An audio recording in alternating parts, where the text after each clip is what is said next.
அனைவருக்கும் வணக்கம். நீலகிரி மாவட்டம் கூடலூர் பகுதிகளில் பழங்குடி மக்களுக்கான வீட்டு வசதி திட்டத்தில் நடைபெற்றிருக்க முறைகேடு தொடர்பாக நாம் பல்வேறு விடயங்களை வெளியே கொண்டு வர வேண்டியிருக்கு.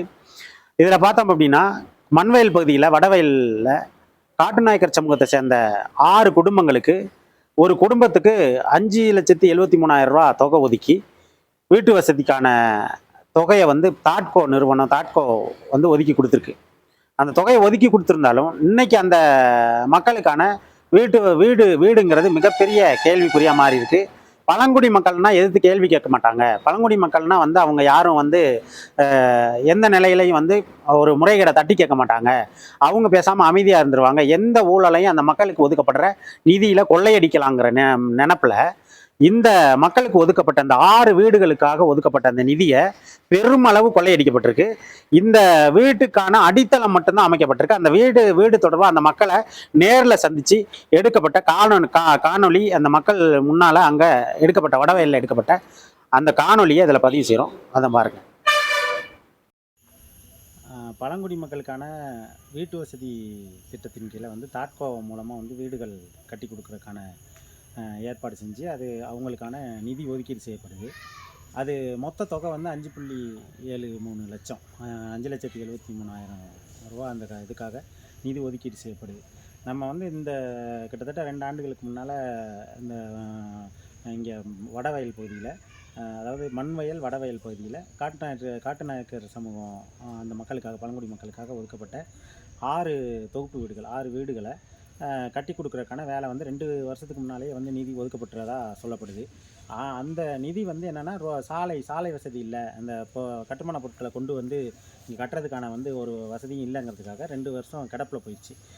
கடந்த 4 மாதங்களுக்கு முன்னால் அந்த வேலை தொடங்கப்பட்டு இது தொடர்ச்சியாக அந்த வீடுகளை கட்டுறதுக்கான ஏற்பாடுகளை செஞ்சுருக்காங்க. எல்லா வீடுகளுமே இந்த மாதிரி அடித்தளம் போட்ட வாக்கில் அப்படியே இருக்குது.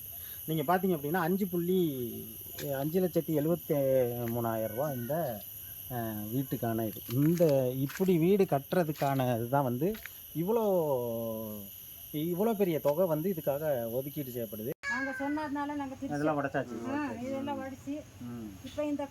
சரி, போட்டிருக்குங்கம்மா. பழங்குடி மக்கள்னா பொதுவாக அவங்க ஏதாவது ஒரு வகையில் அடிமைப்படுத்தி, போதைக்கு அடிமைப்படுத்தி, ஏதாவது ஒரு வகையில் அந்த மக்களை ஒரு விழிப்புணர்வற்ற சமூகமாக மாற்றி நிறுத்துறது தான் இந்த அரசோட முக்கியமான வேலையாக இருக்குது.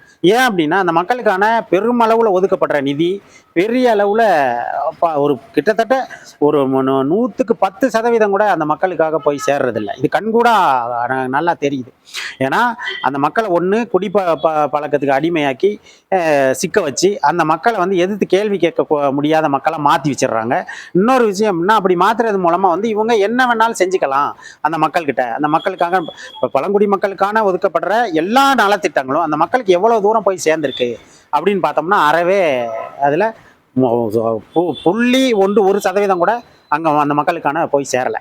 இது கண்டிப்பாக களை எடுக்கப்பட வேண்டிய ஒரு விஷயம்.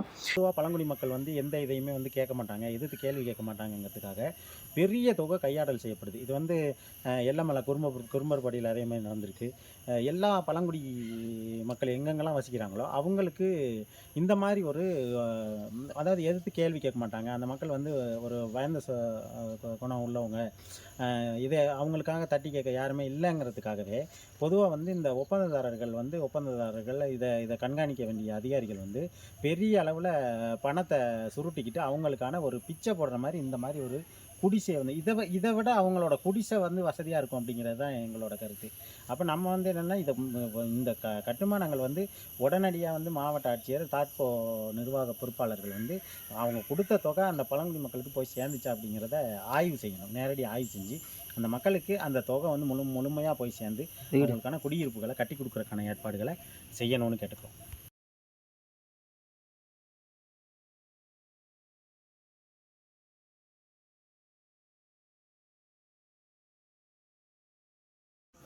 கடப்பில் போட்டு என்ன ஆகுதுன்னா, இவங்க கொடுக்கல, பணம் எடுத்து கொடுக்கல விசாரிச்சுட்டு அப்புறம் இப்போ முன்னால் இருந்தாங்க அவங்க இருக்கும்போது அதை பேசி சண்டை போட்டு அப்புறம் 2 வீடு ஒரு வீடு அப்படியே இந்த மாதிரி நான் போய் சண்டை போட்டேன். இந்த மாதிரி குடிசை வச்சுட்டு அவங்க பேசாமல் குடிசையிலே இருந்திருப்பாங்க. வீடு கட்டி தரேன்னு சொல்லி இந்த வீடு எல்லாம் இதெல்லாம் போட்டு யாருக்கு பணம் பார்க்க யாரு பயன்படுத்துவாங்க. அதே மாதிரி இது வரைக்கும் இருந்தாச்சு. நாங்க சொன்னதுனால நாங்க இதெல்லாம் உடைச்சாச்சு. இதெல்லாம் உடைச்சு இப்ப இந்த குடிசல் இருக்கு. சரி போட்டிருக்குங்கம்மா. இப்போ வந்து ஒரு இதுக்கு போட்டிருக்கு சீக்கிரம் பண்ணி கொடுக்கணும். நாங்கள் பார்க்குறோம், திரும்ப வந்து பார்க்குறோம். உங்கள் ஃபோன் நம்பர் இருந்தால் தரீங்களா? என்ன போட்டுருமா? அவர் நம்பர் இருக்குது. ஒரு நம்பர் இருந்தா போதும்.